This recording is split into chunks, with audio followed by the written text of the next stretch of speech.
स्वामी नमो नमः।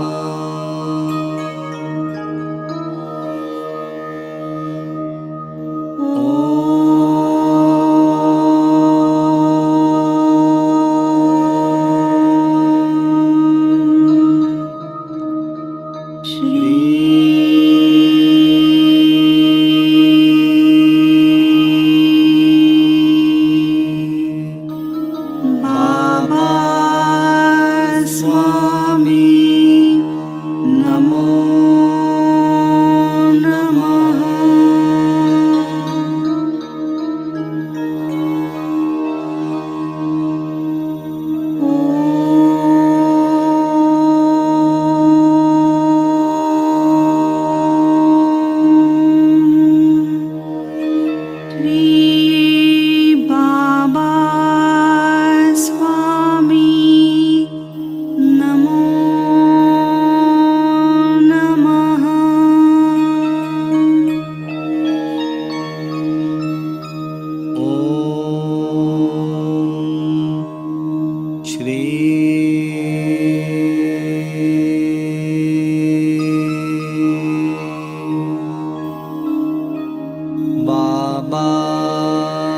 स्वामी नमो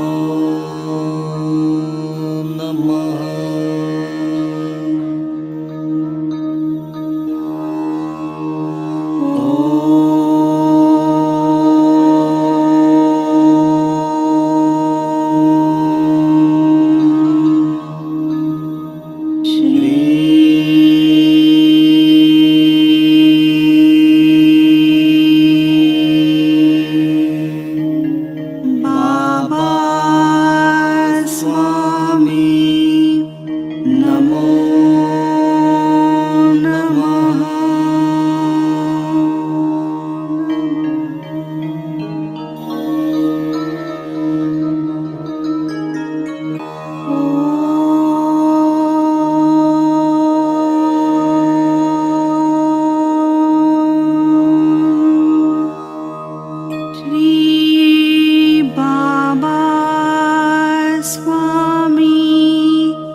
बाबा स्वामी नमो नमः।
बाबा स्वामी नमो नमः।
बाबा स्वामी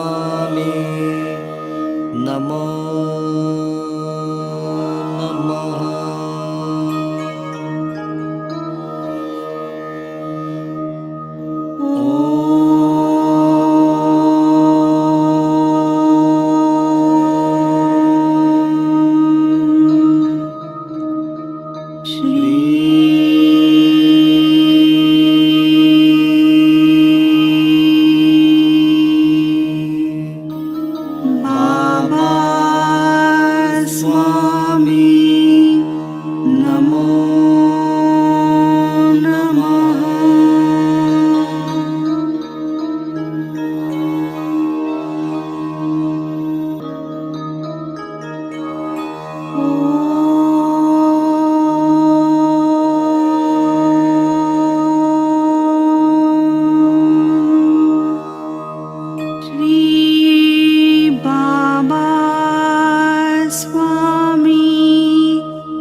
बाबा स्वामी नमो नमः।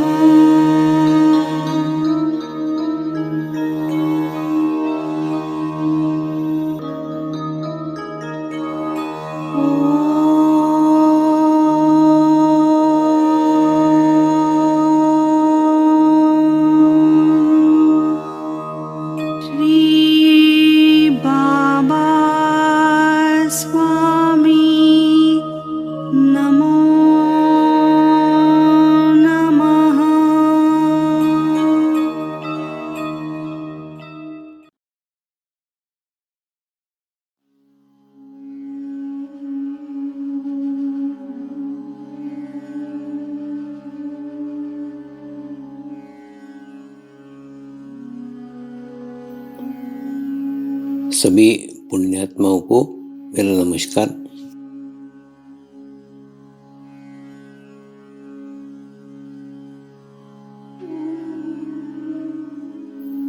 गुरुर्ब्रह्मा गुरुर्विष्णु गुरुर्देवो महेश्वरा गुरु साक्षात परब्रह्म तस्मै श्री गुरुवे नमः।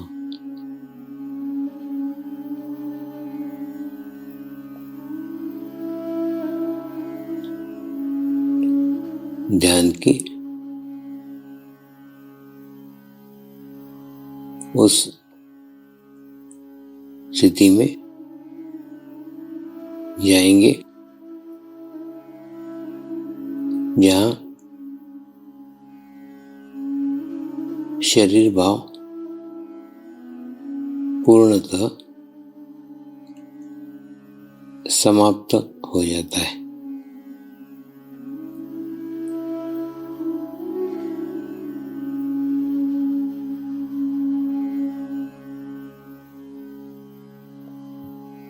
अपने पूरे शरीर को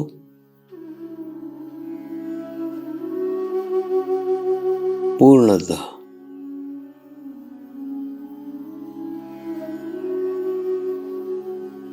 शिथिल छोड़ देंगे, एकदम रिलैक्स हो जाइए।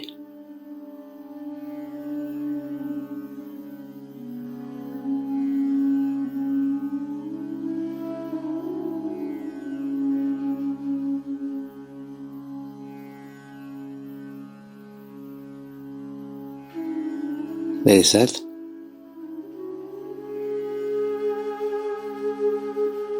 मंत्र का उच्चारण करेंगे।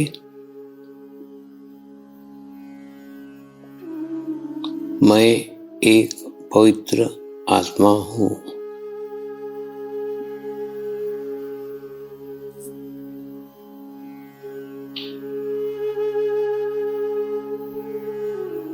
मैं एक शुद्ध आत्मा हूँ।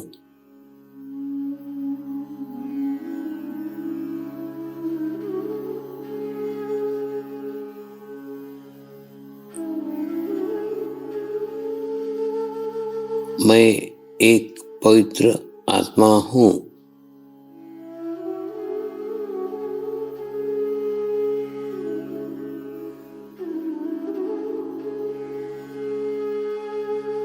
मैं एक शुद्ध आत्मा हूँ।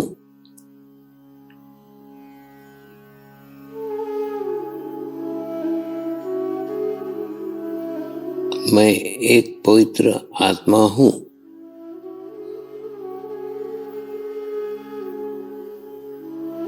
मैं एक शुद्ध आत्मा हूँ।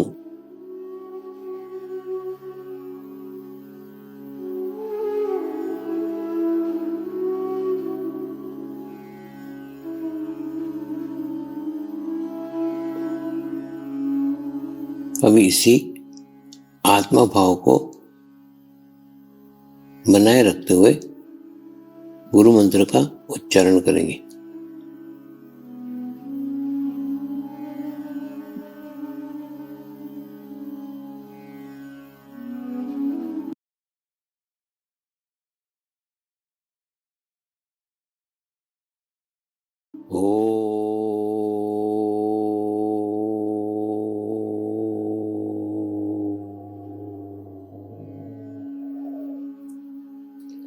श्री शिवकृपानंद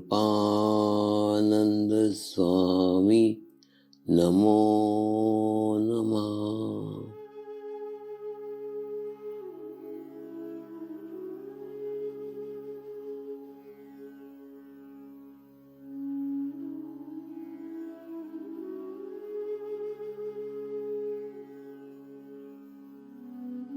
ओम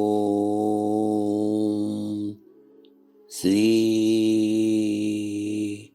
शिवकृपानंद स्वामी नमो नमः।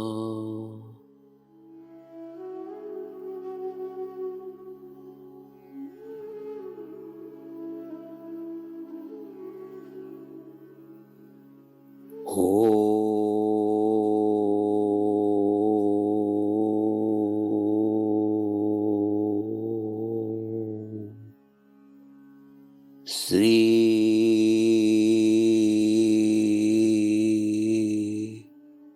शिव कृपानंद स्वामी नमो नमः।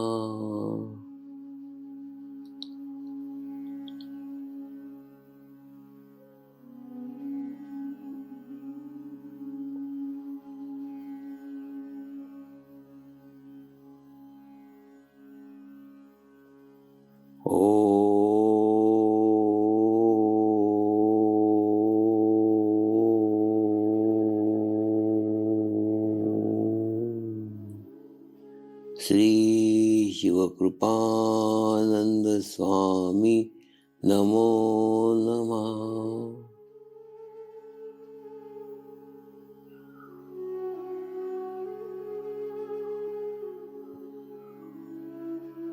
ओम श्री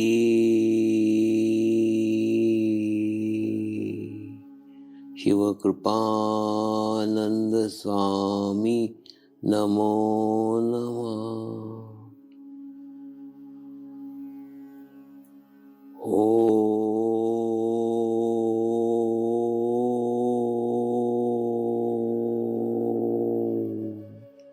श्री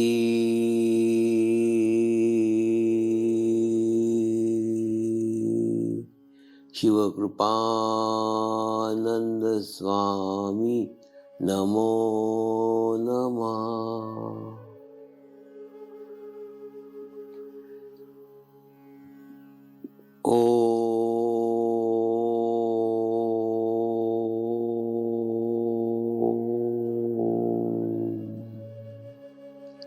श्री शिवकृपानंद स्वामी नमो नमः।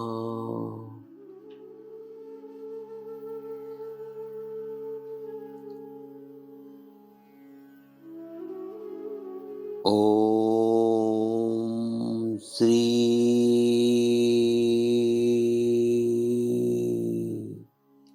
शिवकृपानंद स्वामी नमो नमः।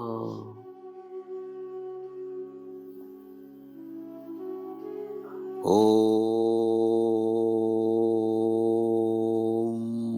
श्री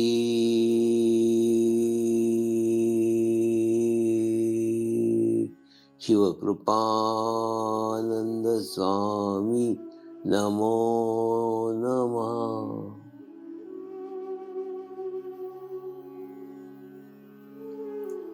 अब आप अपना चित्त सहस्त्रार पर रख के थोड़ी देर के लिए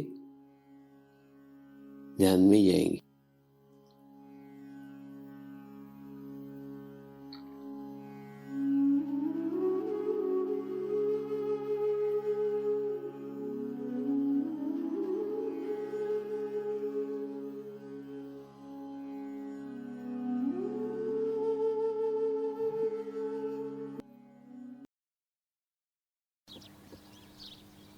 आपको याद है कि नहीं मुझे मालूम नहीं, लेकिन मैंने मेरे जीवन में 8 मंगल मूर्ति निर्माण करने का संकल्प किया था। इस बार का गहन ध्यान अनुष्ठान उस 8वीं मूर्ति के लिए होने जा रहा है। यानी आपके सहयोग से ही, आपके सहयोग के बिना मैं अधूरा हूँ। आपके सहयोग के कारण ही यह 8वें मंगल मूर्ति का अनुष्ठान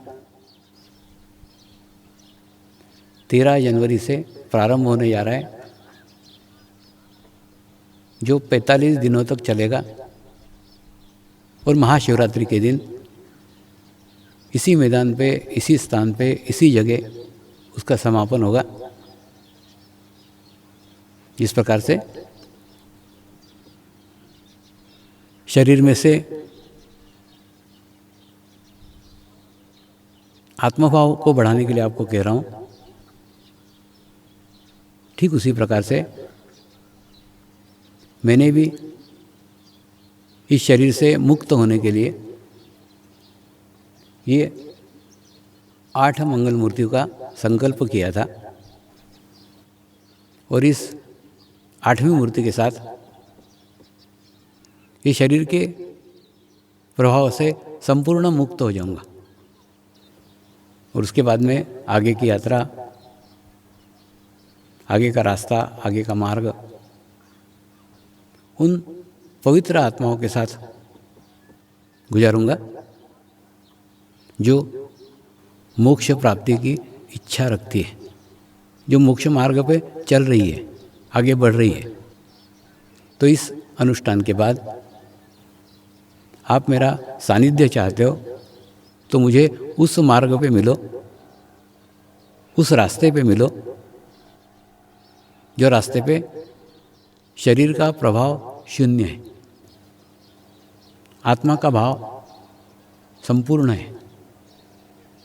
इसीलिए ये सब एक योजना के अंतर्गत, ऊपर वाले की योजना बहुत व्यवस्थित रहती है, उसी योजना के अंतर्गत सब धीरे धीरे धीरे धीरे धीरे धीरे धीरे धीरे धीरे धीरे क्रम से हो रहा है। और उसी क्रम के अंतर्गत इस गुरु पूर्णिमा में मैंने मेरी सारी जिम्मेदारियाँ, सारी व्यवस्था अपने दोनों बच्चों को सौंप दी। तो एक स्वामी बाजू हुआ तो तुमको 2 स्वामी देकर जा रहा हूँ। दूसरा, ये समय का चेंज है, समय का बदलाव है कि मेरे और मेरे पिताजी में उतना अंतर नहीं है। अंतर नहीं है यानी फियाट और एम्बेसडर का ज़माना मेरे पिताजी ने भी देखा, मैंने भी देखा। यानी आपको कार का उदाहरण दे रहा हूँ। लेकिन आज मैं और मेरे बच्चों के बीच में खूब अंतर आ गया, खूब सारी गाड़ियाँ आ गई, विभिन्न कंपनियों की गाड़ियाँ आ गई, दुनिया भर की गाड़ियाँ आ गई। इतनी गाड़ियाँ मेरे और मेरे पिताजी के समय में नहीं थी। कहने का मतलब एक जनरेशन गैप है। तो मेरे और मेरे पिताजी में जनरेशन गैप इतना नहीं है। इसलिए नहीं है क्योंकि इतना बदलाव ही नहीं हुआ, इतना चेंज ही नहीं हुआ। लेकिन मेरे और मेरे बच्चों के बीच में जनरेशन गैप है क्योंकि बहुत सारी तब्दीलियाँ, बहुत सारा टेक्नोलॉजी ये पिछले 10-15 साल के अंदर आई है, इतनी आई है, इतनी आई है, इतनी एडवांस आई है। तो उसको एक गति प्राप्त है, बहुत स्पीड है और उस स्पीड के साथ उनको कार्य करना पड़ता है और हमको उस स्पीड के साथ दौड़ना पड़ता है। तो गति का अंतर है, गति का बहुत बड़ा अंतर है। तो जो गति आज के युवा पीढ़ी को प्राप्त है, उनके साथ चलने वाले युवकों को प्राप्त है, उनके साथ चलने वाले साधकों को प्राप्त है। गति का अंतर है और कुछ नहीं। आपकी सोच और उनकी सोच में कोई अंतर नहीं। दोनों जने, दोनों लोग समर्पण का अच्छा ही चाहते हैं, लेकिन उनकी गति है, तुम्हारी गति नहीं है। तो अगर तुम उनके साथ नहीं चल पा रहे हो तो उससे अच्छा है शांति से घर बैठो, ध्यान करो, मेडिटेशंस करो, लेकिन उनको उनका कार्य करने दो। उनके कार्य में रुकावट मत डालो, उनके गति में बाधक मत बनो, क्योंकि उनके गति के साथ आप नहीं चल पा रहे हो। तो आने वाला भविष्य उस गति के साथ है, उस स्पीड के साथ है, उस पीढ़ी के साथ है जो भविष्य में समर्पण का निर्माण करेगी। तो एक स्पीड है, एक गति है, हम उसके साथ में नहीं चल पा रहे हैं। उससे अच्छा है हम घर बैठे ध्यान करें, मेडिटेशंस करें, उनके लिए अच्छा कामना करें, उनके लिए अच्छी इच्छाएं करें। तो एक गति आज की मांग है और उसके साथ साथ हमको चलने का है और इसके लिए हमें अपने आप को उस प्रभाव में लाना पड़ेगा जिसे आत्मा कहते हैं। मूर्ति की प्राण प्रतिष्ठा आप जितना सरल समझते हैं, जितना आसान समझते हैं, उतनी नहीं है। मूर्ति की प्राण प्रतिष्ठा करते समय मूर्ति का संपूर्ण शुद्धिकरण करना पड़ता है, संपूर्ण मूर्ति का संपूर्ण शुद्धिकरण करना पड़ता है। उस मूर्ति के निर्माण में प्रत्यक्ष अप्रत्यक्ष रूप से जिसका जिसका भी सहयोग प्राप्त किया,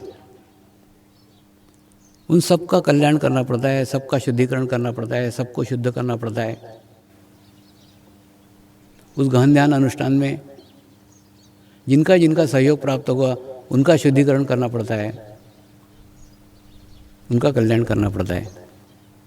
उसके बाद में चारों दिशाओं को खोलना पड़ता है, चारों दिशाएं खोलना पड़ती है और चारों दिशाओं से खोल करके शक्तियाँ उसमें स्थापित की जाती है। और शक्तियाँ स्थापित करने के बाद में ये संकल्प किया जाता है कि इस मूर्ति के साथ समरस होकर के जो भी आत्मा मोक्ष की इच्छा करे, उस आत्मा को मोक्ष की प्राप्ति हो, ये संकल्प किया जाता है। बहुत बड़ा संकल्प है और ये हमारे जीवन काल में हमारे सामने ही नहीं, आज से कई सालों बाद भी, 200 साल बाद, 400 साल बाद भी कोई आत्मा उस मोक्ष प्राप्ति के इच्छा से आए तो उसे भी वो प्राप्ति हो, ये संकल्प है। संकल्प बहुत बड़ा है, 800 साल का संकल्प है, 800 साल का संकल्प है। और ये 8वीं मूर्ति है। ये मूर्ति मेलबर्न ऑस्ट्रेलिया जा रही है।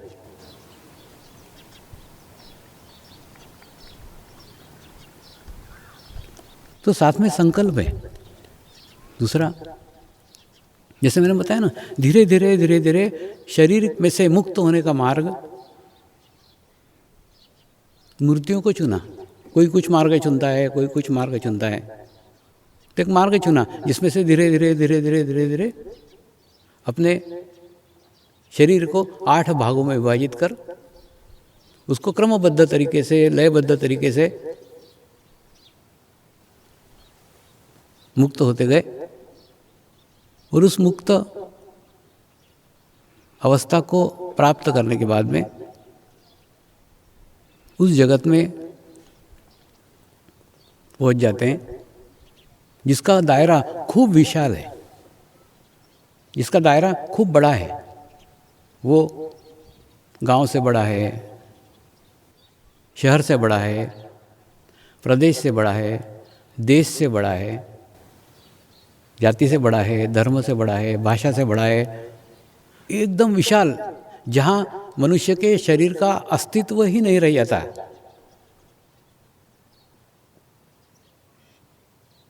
वो लोक है। उस लोक के अंदर जब आप पहुंच जाते हैं तो आप निमित्त मात्र रह जाते हैं। फिर आपके माध्यम से कई लोगों को मोक्ष प्राप्ति होती है। अभी हाल ही में मुझे गोवा में एक सरदार जी मिले जो मलेशिया से आए थे। तो उन्होंने खूब 2 घंटे तक मुझे बताया कि वो कैसे मेरे तक पहुँचे, कितने सत्संग किए, कितने स्थानों में गए, कितने जगह गए, और ढूंढते ढूंढते ढूंढते ढूंढते उनको एक वेबसाइट मिली, वेबसाइट से पता मिला, पता से खोजते खोजते खोजते खोजते खोजते खोजते बोले आप तक पहुँचाऊँ। और आप तक पहुँचने के बाद में मेरी सारी खोज समाप्त हो गई। सब कुछ ढूंढना भटकना सब बंद हो गया। और ये जान गया कि सहस्त्रार तक पहुँचे हुए लोग भी हैं इस दुनिया में, लेकिन सहस्त्रार तक पहुँचाने वाले केवल आप ही हैं। तो ऐसा क्यों? तो उनको मैंने बताया, बच्चे को जन्म देने के लिए माँ का हृदय लगता है। जब तक तुम माँ नहीं बन सकते, जब तक तुम बच्चा नहीं जन सकते। तो किसी को भी सहस्त्रार तक पहुँचाने के लिए उस हृदय की आवश्यकता है। देखिए, वो देने के लिए खूब बड़ी स्थिति की आवश्यकता है, और उस स्थिति के लिए ही मुझे तैयार किया गया। दूसरा, मोक्ष की स्थिति प्राप्त कर चुके लोग भी हैं, सहस्त्रार तक पहुँचे हुए लोग भी हैं, लेकिन वो समाज में नहीं है। मैंने नहीं देखे कि समाज में है। वो सब हिमालय में स्थित है। वास्तव में वहाँ जाके एक ऐसी शून्य की अवस्था प्राप्त हो जाती है। हुई ना, अभी विदेशों से खूब सारे साधक आए हुए थे। 8 दिन तक गोवा आश्रम के अंदर शिविर चला। 8 दिनों तक उनको उनका देश, उनका गांव, उनका घर, उनको कुछ याद ही नहीं आया। 8वां दिन वो अपने मस्ती में डूबे हुए थे। तो उनको मैंने बोला, देखिए ये हुआ कि नहीं, 8 दिन आपको कोई होश नहीं था, आपको कोई याद नहीं थी देश की। और ऐसा ही है, जब आप 8 दिन में ये अनुभव कर सकते तो आप सोचो जो सालों से वो हिमालय में बैठे हुए हैं, तो उनको इस समाज की, उनको ये घर की क्यों याद आएगी।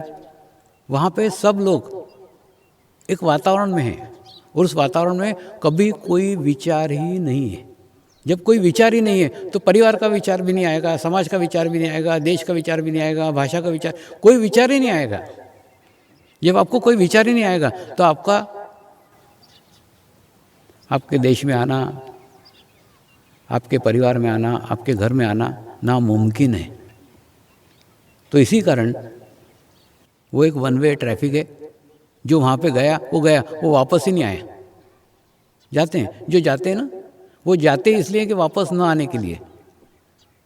मुझे भी भेजा गया है, मैं भी आया नहीं हूँ, कोई भी नहीं आ सकता। तो भेजा गया है एक विशिष्ट उद्देश्य के लिए, एक विशिष्ट कार्य के लिए। और वो विशिष्ट कार्य है आमंत्रित गुरुओं को जन्म के लिए एक ऐसी पृष्ठभूमि तैयार करना, एक ऐसा वातावरण तैयार करना समाज में, जिससे आने वाले गुरु इस धरती पे जन्म ले सके। ये एक चैनल है। एक गुरु एक के लिए रास्ता बनाता है, एक गुरु एक के लिए रास्ता बनाता है, एक गुरु एक के लिए रास्ता बनाता है। हमको लगता है कि ये बना रहा है, वो चल रहा है। वास्तव में ये हमारे दृष्टि का भ्रम है कि ये चल रहा है और ये बना रहा है। ना कोई बना रहा है, ना कोई चल रहा है। ये बना रहा है वो भी भ्रम है, ये चल रहा है ये भी भ्रम है। ये बनाने और चलने के भी परे हो गए, सब एक ही है। तो हमको वो माध्यमों के रूपों के अंदर वो अलग अलग नज़र आते हैं, अलग अलग लगते हैं, लेकिन वो भीतर से सभी एक दूसरे के साथ जुड़े रहते हैं, एकत्र रहते हैं, समाहित रहते हैं। क्योंकि हमको शरीर दिखता है, इसलिए हम शरीर को प्रधानता देते हैं। हमको उनके भीतर के बहने वाले पानी की ओर ध्यान देना चाहिए। तो हमारा ध्यान कभी भी पाइप के ऊपर न हो, पाइप के अंदर से बहने वाले पानी के ऊपर हो, तो ही हम हमारी प्यास बुझा सकते हैं। और दूसरा, अपने अंदर खूब प्यास को जागृत कीजिए। क्या होता है, कई बार कई साधकों के जीवन में ये समर्पण खूब जल्दी आ गया। जब तक उतनी प्यास ही नहीं जगी थी, उतनी भूख ही नहीं लगी थी, लेकिन समर्पण प्राप्त हो गया, मिल गया। ये पूर्व जन्म के अच्छे कर्मों का नतीजा है। लेकिन जब प्यास लगी हो तब पानी पीने का मज़ा कुछ और ही है, और प्यास नहीं लगी है, पानी पी रहे हैं, लेकिन उसका कोई अनुभूति भी नहीं है और उसका कोई महत्व भी नहीं है। ठीक उसी प्रकार से अगर समर्पण ध्यान प्राप्त भी हो गया, मिल भी गया, पहुंच भी गए, तो भी वो क्या करेंगे, शरीर और शरीर से जुड़ी हुई समस्याएं, शरीर से जुड़ी हुई प्रॉब्लम, सिर्फ इन्हीं का निदान करने के लिए उस समर्पण का इस्तेमाल करेंगे, उपयोग करेंगे। क्योंकि वो अपने आप को शरीर ही समझते हैं, इसीलिए उनके शरीर के ऊपर उनकी समस्याओं का, उनके रोगों का, उनके व्यसनों का, उनके विकारों का खूब अत्यधिक प्रभाव है। उसके बिना वो कुछ सोच ही नहीं सकते, विचार ही नहीं कर सकते। इसीलिए वो केवल वो प्राप्त किए हुए ज्ञान को, वो प्राप्त की हुई ऊर्जा को, उस प्राप्त की हुई एनर्जी को केवल अपनी समस्याओं का निदान करने में ही खर्च कर देते हैं। अपना समय भी बर्बाद करते हैं, अपनी ऊर्जा भी बर्बाद करते हैं, अपनी साधना भी बर्बाद करते हैं। और उसके बाद में समस्या समाप्त ही नहीं होती। समस्या निर्मित हुई है तुम्हारे अंदर के स्थिति के कारण। वो अंदर की स्थिति ज्यों की त्यों है। बाहर से आप समस्याओं को दूर किए जा रहे हैं, आप बाहर से प्रॉब्लम को दूर किए जा रहे हैं। एक समाप्त होती है, दूसरी खड़ी होती है, दूसरी समाप्त होती है, तीसरी खड़ी होती है, तीसरी समाप्त होती है, चौथी खड़ी होती है। लगातार समस्याओं पे समस्या, समस्याओं पे समस्या समाप्त ही नहीं हो रही है। तो उन समस्याओं पे से चित्त हटाइए। आपके जीवन में कोई भी प्रॉब्लम, कोई भी समस्या है, इसका मतलब आपके ऊपर शरीर का भाव अत्यधिक है। आपका एनालिसिस करो। देखिए, नए साल में आज एक बहुत अच्छी शुरुआत की, मुझे बहुत अच्छा लगा कि आपने आपके शरीर के ऊपर नियंत्रण करके आप इस निर्जन स्थान पे इतने ठंड में भी यहाँ पे पहुँच गए और हजारों की संख्या में पहुँचे हो। इसका अर्थ है आपके शरीर के ऊपर नियंत्रण है। अब इसी नियंत्रण को जो शुरुआत की है इस नववर्ष की, उसी शुरुआत को इस वर्ष तक जारी रखो। तो मुझे पूर्ण विश्वास है कि मोक्ष का स्थिति आपको इसी वर्ष मिल जाएगा।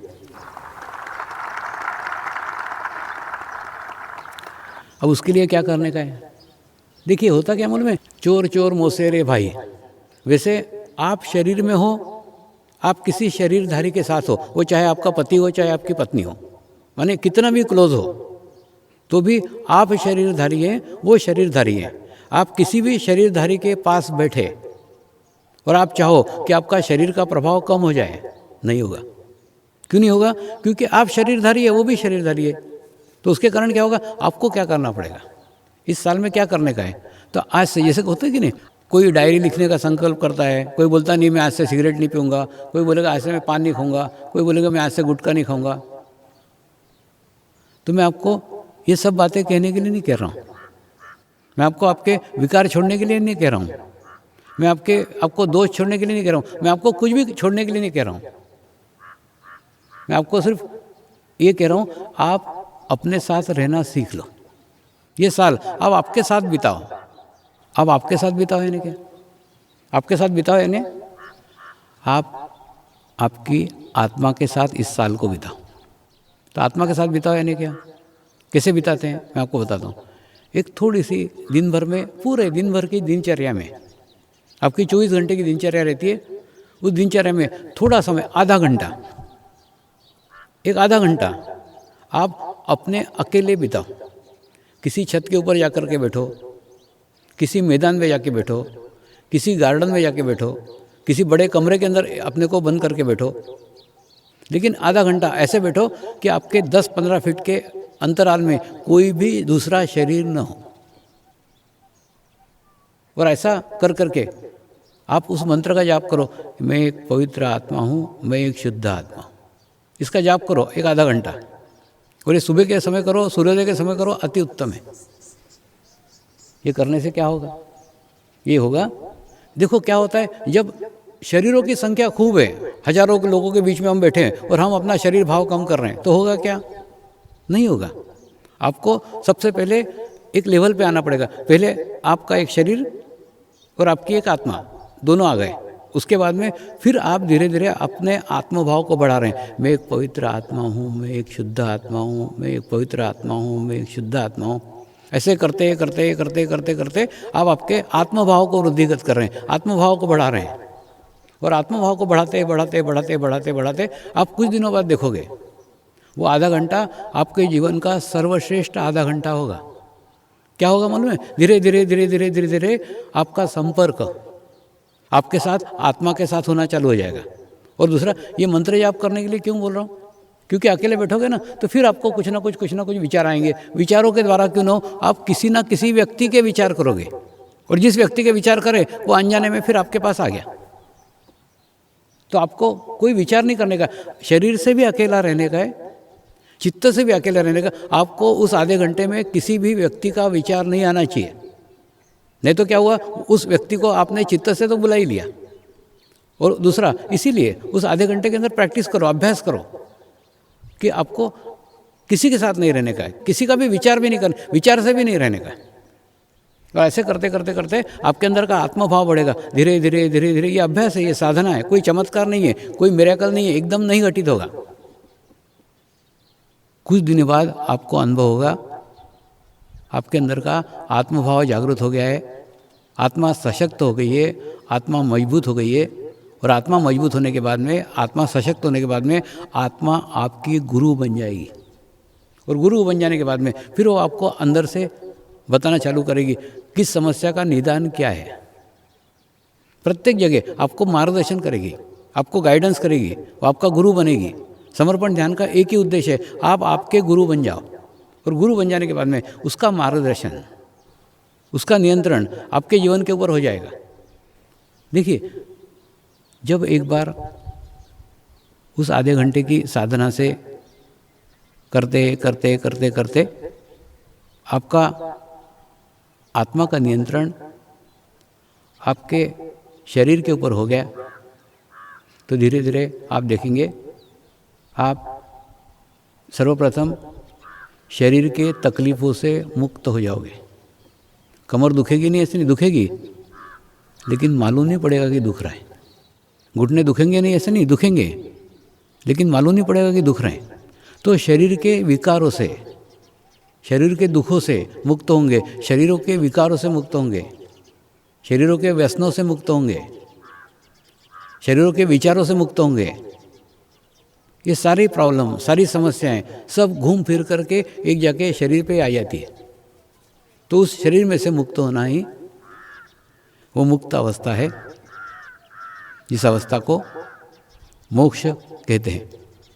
तो मोक्ष वह स्थिति है, वो प्रत्येक को अपनी स्वयं ही प्राप्त करना होती है। उसके लिए सतत साधना की आवश्यकता होती है। और वही साधना की शुरुआत आज हम करने जा रहे हैं। इस नववर्ष के प्रथम दिन हम आज उस साधना का प्रारंभ कर रहे हैं और इच्छा कर रहे हैं कि साल भर तक ये साधना सतत आप प्राप्त करते रहें और उस परम शुद्ध स्थिति तक पहुँचे, जिस स्थिति को वह मुक्त अवस्था कहते हैं, जो विकारों से मुक्त है, रोगों से मुक्त है, विचारों से मुक्त है, उसे ही मोक्ष कहते हैं। सबको इस वर्ष में मोक्ष प्राप्ति करे, इसी शुद्ध इच्छा के साथ नमस्कार।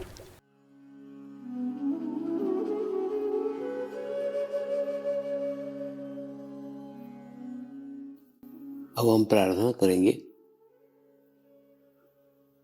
सभी आत्माओं की आत्म उन्नति हो, आध्यात्मिक प्रगति हो।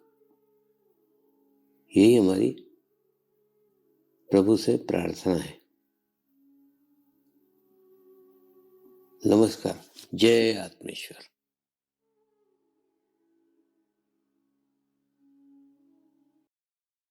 शांति पाठ करेंगे।